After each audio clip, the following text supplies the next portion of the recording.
Bom dia, primeiro ano! Vamos começar aí mais uma aula de história. Hoje nós vamos dar continuidade ao nosso conteúdo de reforma religiosa, chegando hoje na nossa última religião. Falaremos hoje aí de anglicanismo, mas antes, como sempre, vamos corrigir os nossos exercícios.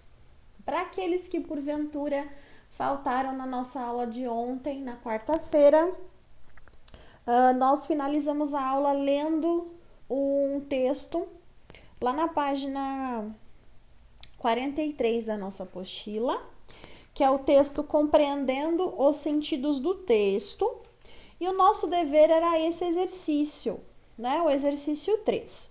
Então, nós vamos fazer a releitura juntos nesse momento e vamos passar aí para a resolução do exercício e os devidos comentários. Então, vamos lá.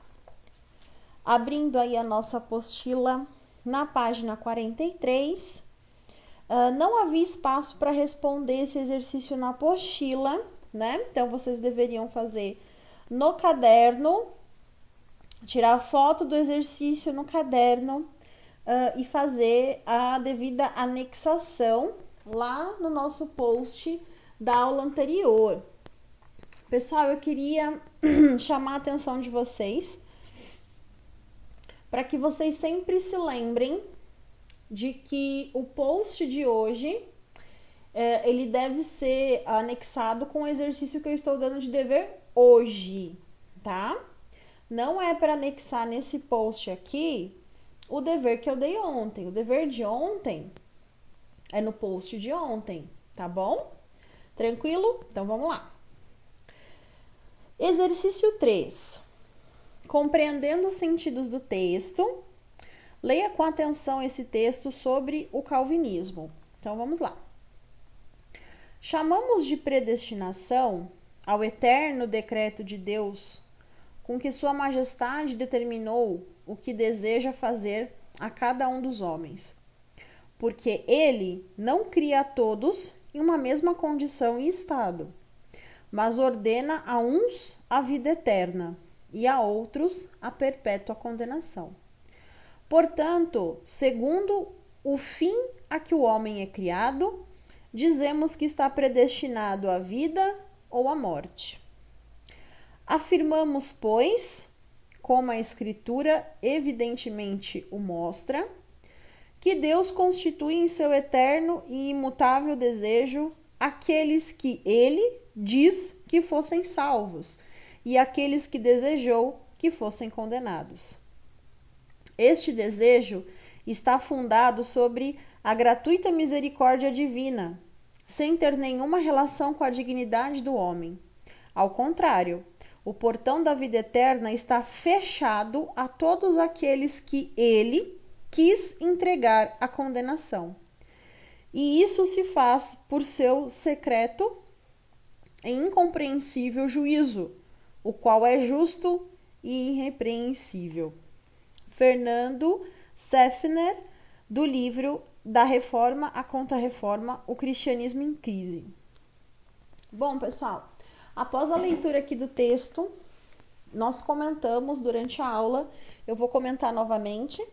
Fica claro aqui, embora para nós pareça incompreensível, fica claro para nós a ideia de que a teoria da predestinação calvinista deixa bem claro essa ideia, de que as pessoas já nascem salvas, né? E que a razão pela qual algumas se salvarão e outras não é simplesmente a vontade divina. E que essa vontade divina, ela é secreta, e esse juízo que Deus faz sobre as almas das pessoas é sim incompreensível ao homem, e também é justo e irrepreensível, ou seja, não dá pra gente condenar a vontade divina.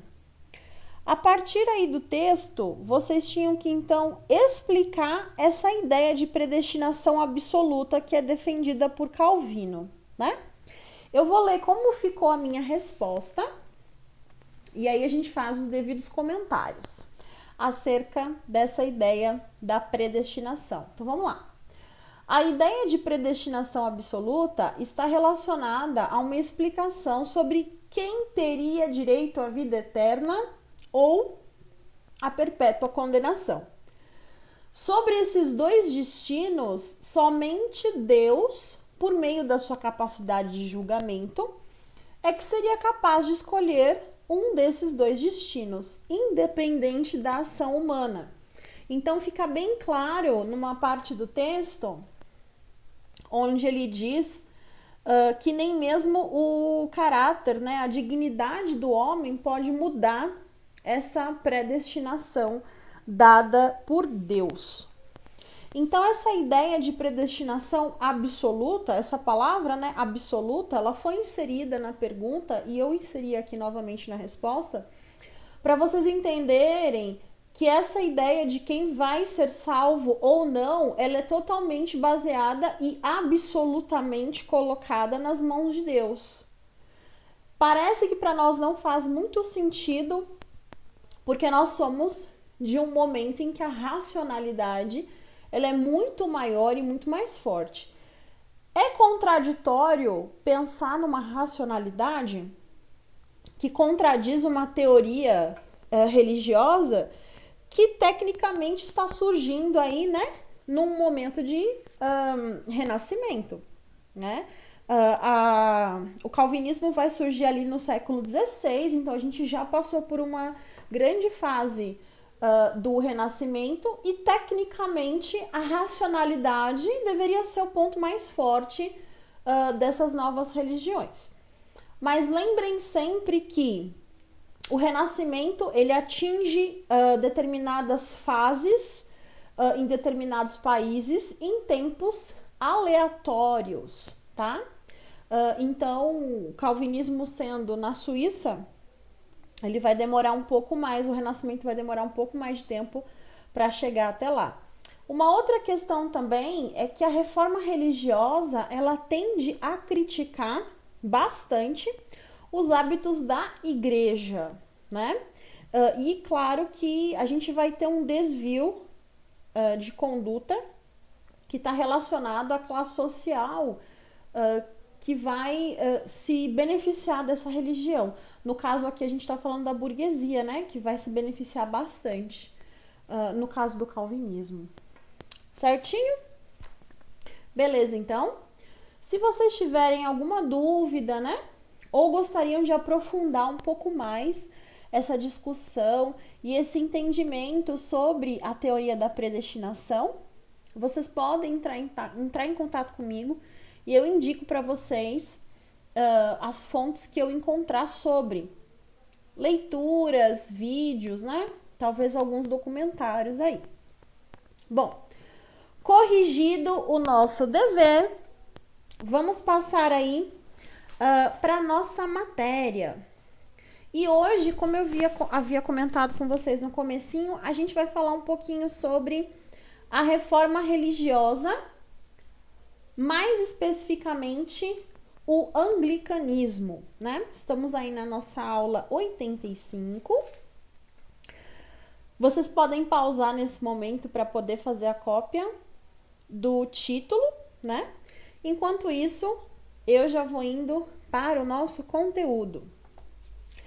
Aos alunos que preferem fazer o acompanhamento das explicações para ter, né, as anotações e as indicações na apostila, eu estou na página 43 e vocês podem acompanhar ali fazendo a leitura, grifando e sublinhando as partes que vocês acharem mais importantes. Então, bora lá. Gente, o anglicanismo, ele é uma religião que vai ter a sua origem na Inglaterra, mais especificamente no ano de 1534. Quem faz a fundação dessa religião é o rei Henrique VIII. O rei Henrique VIII diz, né, a história, que ele se apaixonou pela Ana Bolena, que era uma das cortesãs e acompanhantes também, né, da própria esposa de Henrique VIII, a Catarina de Aragão. O Henrique, pessoal, o Henrique VIII, não era para ele ter sido o rei da Inglaterra, né? A gente já conversou um pouquinho sobre isso na aula de formação das monarquias nacionais, mas eu vou retomar esse conteúdo aqui para vocês entenderem, né? Qual foi a razão ali que o Henrique VIII tentou utilizar como motivo para o divórcio, né? A Catarina de Aragão, na verdade, ela foi casada por poucas horas com o irmão mais velho de Henrique VIII, Arthur, que deveria ter sido o rei da Inglaterra nesse período do século XVI. O que acontece é que Arthur acabou morrendo antes mesmo, né, da noite de núpcias. Ou seja, o casamento, como a gente costuma falar no momento da modernidade, ele não foi consumado. E para tentar fazer valer essa união, né, uma união política, com a Catarina de Aragão, da Espanha, o Henrique VIII tomou o lugar do irmão e casou-se com a Catarina. O que Henrique VIII vai tentar fazer para se divorciar da Catarina? Ele vai tentar alegar que o casamento com o irmão e a Catarina foi sim consumado. Mas é óbvio, né? Todo mundo sabe que naquela época essa questão da virgindade das mulheres que se casavam deveriam ser comprovadas, e isso realmente aconteceu, essa comprovação. Então, essa ideia aí do Henrique VIII caiu por terra. Bom, ele apela então para o Papa, né? Ele vai mandar uma carta para o Papa da época, que é o Clemente VII, pedindo que ele anule a união, que ele anule o casamento. O problema, gente, é que a Espanha, ela é um país extremamente católico, né? Muito fiel ao papado. Se o Papa atender aí, né, a vontade do Henrique VIII, é muito provável que ele se indispusesse com a Espanha. Então o Papa acaba negando esse divórcio. É por essa razão que eu coloquei um ponto de interrogação. As razões que levaram ao pedido do divórcio, né? Vocês podem ver que é colocado, né, a questão de que ele queria casar com a Ana Bolena, porque a Catarina de Aragão já não podia mais ter filhos, né? Talvez fosse essa aí a verdadeira razão. A gente faz uma romantização, né, em torno da figura do Henrique VIII, mas uma fixação que ele tinha e teve, né, pela vida toda foi deixar um herdeiro homem para o trono da Inglaterra. Na verdade, é muito contraditório, né? Como é o destino.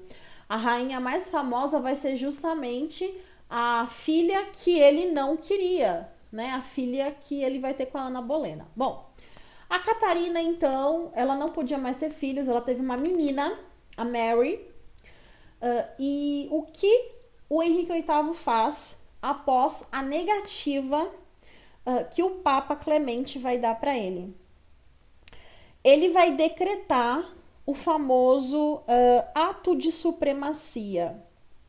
O que é esse ato de supremacia, né? Esse ato de supremacia foi um documento que fez o efetivo e político rompimento com a Igreja Católica, né? Como o Henrique VIII teve, né, essa coragem de romper com a Igreja Católica? É que ele mandou a Catarina para um convento. Ele se divorciou mesmo com a negativa do Papa. Ele se divorciou.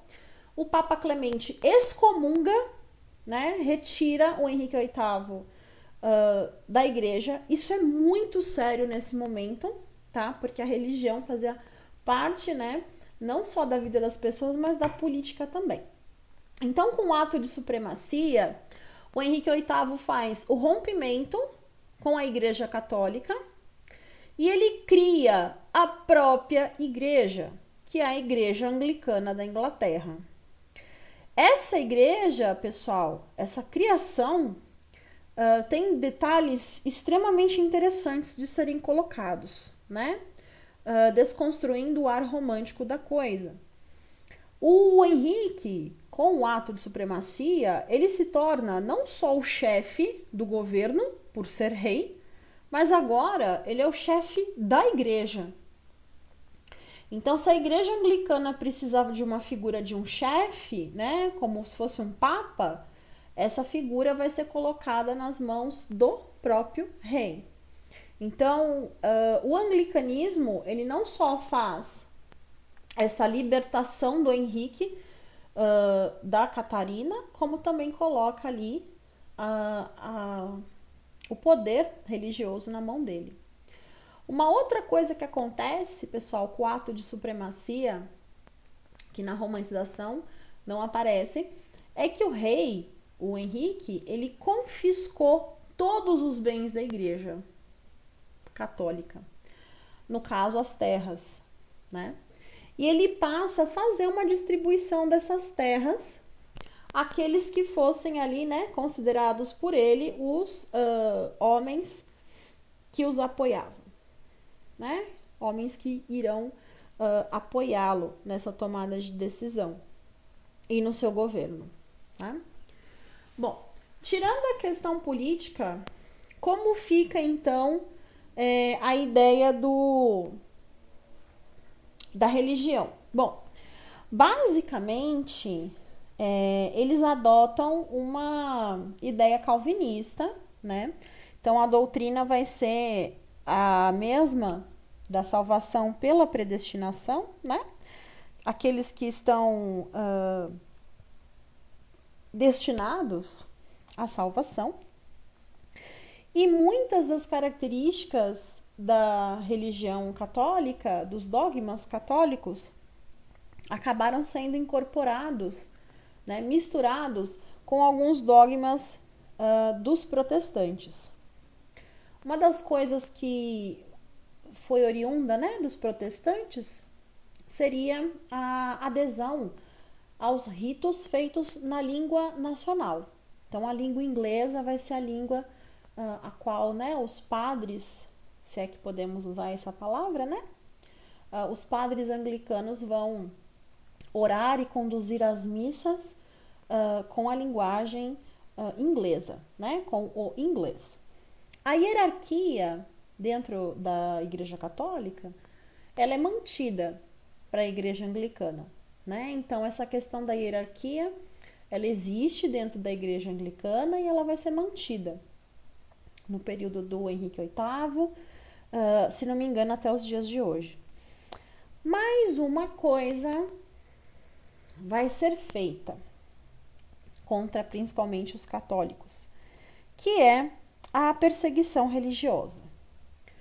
Todos aqueles que não aceitavam, pessoal, a religião anglicana vão ser perseguidos, tá?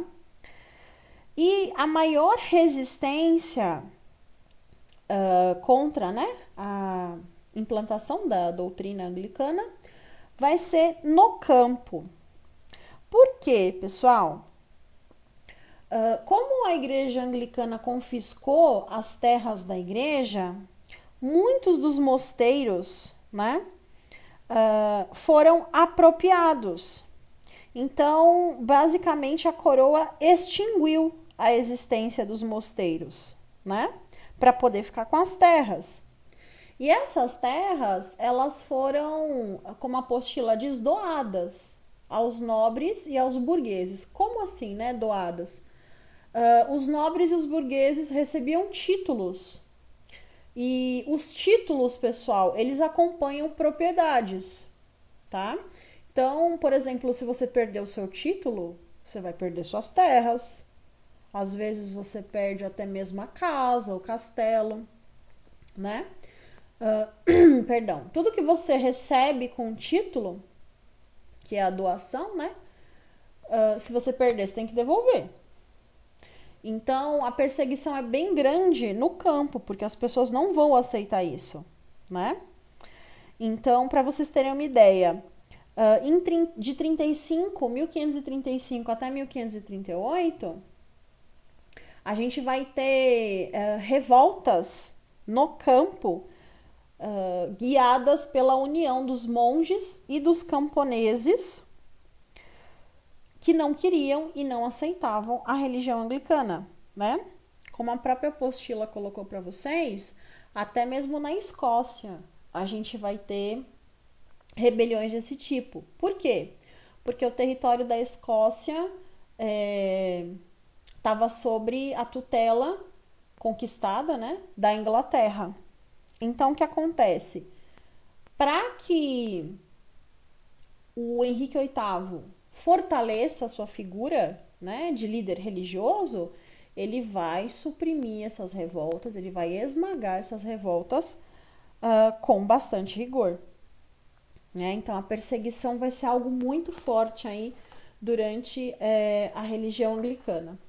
E fica claro, né, pessoal? Fica bem claro que os nobres e os burgueses da Inglaterra foram os grandes beneficiários, né? E embora eles fossem, no caso dos burgueses, tentassem, né? Os nobres eram todos realmente católicos, os burgueses tentavam, né? Se colocar ali no catolicismo, essa nova religião vai ser super abraçada, super defendida por essas duas classes sociais. Então a nobreza e a burguesia vai defender assim a ferro e fogo e vão passar a ser inimigos declarados, né, da Igreja Católica. Por isso que a perseguição aos católicos em alguns locais é tão grande. Gente, a própria apostila colocou para vocês, até os dias de hoje, em algumas ilhas lá na Inglaterra, em alguns locais, ainda existe essa ideia, essa questão da perseguição religiosa aos católicos. Então, eles não são bem vistos. A igreja anglicana ainda reina na Inglaterra, é a religião oficial, né? E aqueles que não são anglicanos são mal vistos, sim. Tranquilo? Bom, eu achei muito interessante, vou passar aqui para vocês, que a nossa apostila fez esse quadro de comparação. Ele tá lá na página 44 para vocês. E ele é muito bacana porque ele dá um panorama bem bacana, bem grande, né? Das coisas que eram diferentes entre a Igreja Católica e as outras religiões que foram nascendo. Então vejam só, o livro sagrado, né? Vamos ver aqui coluna por coluna. O livro sagrado é o mesmo, é a Bíblia, né? Essa Bíblia vai ser a única fonte de fé em todas as religiões, né? Só que veja só, no luteranismo e no calvinismo, permitia-se o seu livre exame. O que é isso? A sua livre interpretação.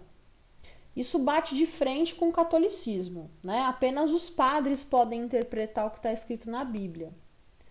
No anglicanismo, isso também se altera um pouco, tá?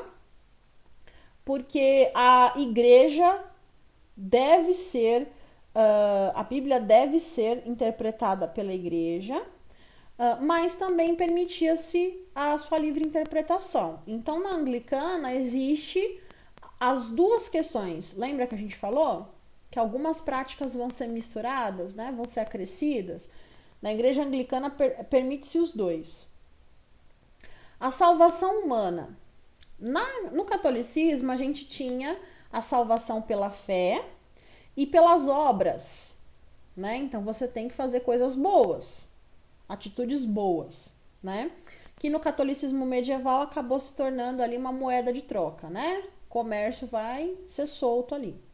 No luteranismo e no calvinismo, a salvação vem somente pela fé, sendo que No calvinismo, você já nasce salvo, né? Você tem que ter fé, sim, mas existe a doutrina da predestinação, que é igualzinha à anglicana, né? Isso daí o anglicanismo copiou ali, né? Deixou essa característica igual. Sacramentos. Sacramentos, pessoal, na igreja luterana, calvinista e anglicana é igual. Eles têm o batismo e têm a Eucaristia. Já na igreja católica, eles têm uma série de sacramentos, né? O matrimônio, Eucaristia, batismo, crisma, tem a penitência, tem unção, coisas que não foram acrescidas ou que foram retiradas das outras religiões. Rito religioso, né? As missas, por exemplo, ou os cultos, né? No caso da católica, eles só usam o latim. E a missa, ela é solene, né? O que é isso? A missa é igual sempre, né? Em qualquer lugar que você vá, na igreja católica, ela tem que ser igual sempre, né? Os mesmos movimentos, a mesma ordem. No luteranismo e no calvinismo, a gente tem um culto simplificado, né? Bem simples, bem diferente das missas católicas. E a língua que é usada é a nacional, dependendo do país. Na anglicana, como vocês estão vendo, o culto é complexo, assim como na igreja católica. Só que a linguagem é a nacional. Então, né? De novo, aquela questão da mistura de características. E por último, os países. Então, nós temos ali no catolicismo a Espanha, Portugal, principalmente, esses dois. Temos a Itália, lógico, né? Onde fica Roma. Parte da Alemanha, que vai ser católica, né? Lembrem que os grandes reis se aliavam ao catolicismo. No luteranismo, a gente tem principalmente a Dinamarca, a Noruega e a Suécia, né? Que é da onde veio ali a Alemanha, que é da onde veio o luteranismo. No calvinismo, claro que a Suíça e os países ali para onde ele se expandiu, que a gente viu Holanda, né? França, Inglaterra e Escócia. E a religião anglicana, que ela pertence ali somente à Inglaterra. Nesse caso, ela nasceu ali e permanece ali nesse país. Tranquilo? Bem calmo, né? Um material, como eu disse para vocês, em grande parte revisional, acrescidos aí, né? De uma visão um pouco mais politizada, menos romantizada, um pouco mais voltada para as razões políticas e econômicas por trás dessas mudanças religiosas. Bom, após aqui então a finalização da nossa explicação, claro que eu vou fazer sempre aquela pergunta. Se vocês têm alguma dúvida. Se vocês tiverem alguma dúvida, pessoal, sobre essa matéria, vou dar o recadinho de sempre, tá? Vocês podem entrar em contato comigo lá pela plataforma. Se vocês quiserem algum material complementar, também podem entrar pela plataforma, em contato comigo, né? Pela plataforma que eu disponibilizo para vocês aquilo que eu encontrar de fonte segura, né? Para ampliação aí dessa matéria. Também gostaria de lembrar vocês que esse post aqui é um post de atividade, tá? Tomem bastante cuidado, né? Nesse post eu tô deixando o exercício e ele deve ser anexado nesse post aqui mesmo, tá? Sendo que é um exercício lá para segunda-feira, né? Lá pro dia 9. Bom, dito isso, eu gostaria de dar alguns recadinhos sobre os nossos portfólios, né? Eu tenho visto que muitos alunos estão um pouquinho perdidos com relação às datas, né? Então, eu peço que vocês fiquem espertos aí com as datas de entrega, que eu estou postando essas atividades com um bom espaçamento de tempo, né? para que vocês possam se organizar, tá bom? E aí, qualquer dúvida que vocês tiverem também sobre o portfólio, é só entrar em contato. Gostaria também de lembrar do portfólio de mapas mentais. Todos os temas já foram postados, vocês podem ir fazendo e postando lá de acordo com a data. Também queria lembrar das regras para execução dos mapas mentais. Elas estão valendo, né? Então, leiam novamente as regras, porque como consta lá, cada questão não obedecida gera ali, né, uma perda de pontos. Tá ok? Então, pessoal, eu espero que vocês tenham gostado, que vocês tenham entendido, né? No mais, vamos ficando por aqui. Eu vejo vocês, então, na segunda-feira com a nossa aula de História e de Filosofia. Até mais, um beijo. Tchau, tchau.